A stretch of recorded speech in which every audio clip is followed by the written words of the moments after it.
নমস্কার বন্ধুরা, আমি সঞ্জিত সরকার আর তোমরা দেখছো সঞ্জিত স্টাডি সেন্টার। আজকের এই ভিডিওটি গুরুত্বপূর্ণ হতে চলেছে university of Gourbanga first year first semester অর্থাৎ গৌড়বঙ্গ বিশ্ববিদ্যালয়ের প্রথম বর্ষের প্রথম সেমিস্টারের ছাত্রছাত্রীদের জন্য, বিশেষত যাদের এমডিসিতে সোসিওলজি অর্থাৎ সমাজবিদ্যা বিষয়টি রয়েছে তাদের জন্য। আজকের এই ভিডিওতে সোসিওলজিতে যে সমস্ত গুরুত্বপূর্ণ বড় প্রশ্নগুলো রয়েছে তারই একটি তালিকা উপস্থাপন করব, তাই ভিডিওটি শেষ অবধি না কেটে দেখো, উপকার অবশ্যই পাবে। বেশি কথা বাড়াবো না, সরাসরি মূল ভিডিওতে যাব। ভিডিওটি ভালো লেগে থাকলে অবশ্যই লাইক করবে, কমেন্ট করে তোমরা তোমাদের মতামত জানাবে, বন্ধুদের মধ্যে শেয়ার করবে, আর চ্যানেলে প্রথম হয়ে থাকলে অবশ্যই সাবস্ক্রাইব করে পাশে দেওয়া নোটিফিকেশন বেল আইকনটি ক্লিক করে রাখবে পরবর্তী আপডেট পাওয়ার জন্য।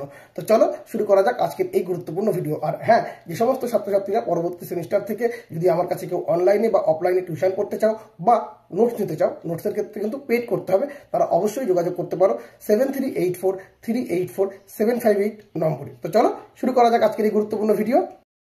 তো যে সমস্ত বন্ধুদের এমডিসিতে সোসিওলজি অর্থাৎ সমাজবিদ্যা বিষয়টি রয়েছে, তারা যে বড় প্রশ্নগুলো গুরুত্ব সহকারে পড়বে সেগুলো কিন্তু আমি স্টার মার্ক করে দিয়েছি। প্রথম প্রশ্ন, বর্তমান যুগে যোগাযোগের ক্ষেত্রে ইলেকট্রনিক মিডিয়া ও ইন্টারনেটের অবদান বা গুরুত্ব আলোচনা করো। ইলেকট্রনিক মিডিয়ার মধ্যে কিন্তু টেলিভিশন, রেডিও এই সমস্ত জিনিস কিন্তু আসবে, এই পার্টটা কিন্তু খুব ভালো করে দেখবে। 2 নম্বর, বিজ্ঞাপনের সংজ্ঞা, উৎপত্তি, কার্যাবলী ও প্রকারভেদ ব্যাখ্যা করো। বিজ্ঞাপনের ক্ষেত্রে নৈতিকতার ভূমিকা কী, অংশ করে আলাদা করে পড়বে। 3 নম্বর, গণমাধ্যমের প্রকৃতি, বৈশিষ্ট্য ও কার্যাবলী কী কী, গণমাধ্যম সমাজে কীভাবে প্রভাব ফেলে উদাহরণ সহ ব্যাখ্যা করো। খুবই গুরুত্বপূর্ণ প্রশ্ন। 4 নম্বর, গণযোগাযোগ কী, এর উৎপত্তি ও আধুনিক প্রযুক্তির ভূমিকা ব্যাখ্যা করো। পরবর্তী প্রশ্ন, যোগাযোগের বিভিন্ন প্রকার কী কী, উদাহরণ সহ ব্যাখ্যা করো। এই 5টি প্রশ্ন কিন্তু খুবই গুরুত্বপূর্ণ, 5টি প্রশ্ন কিন্তু খুব ভালো মতো করে তোমরা রেডি করে নাও।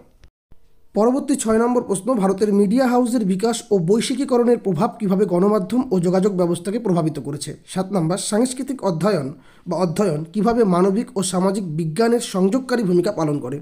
8 নম্বর, দৈনন্দিন জীবনের সমাজতাত্ত্বিক বৈশিষ্ট্য ও বিশ্লেষণ কীভাবে করা যায়।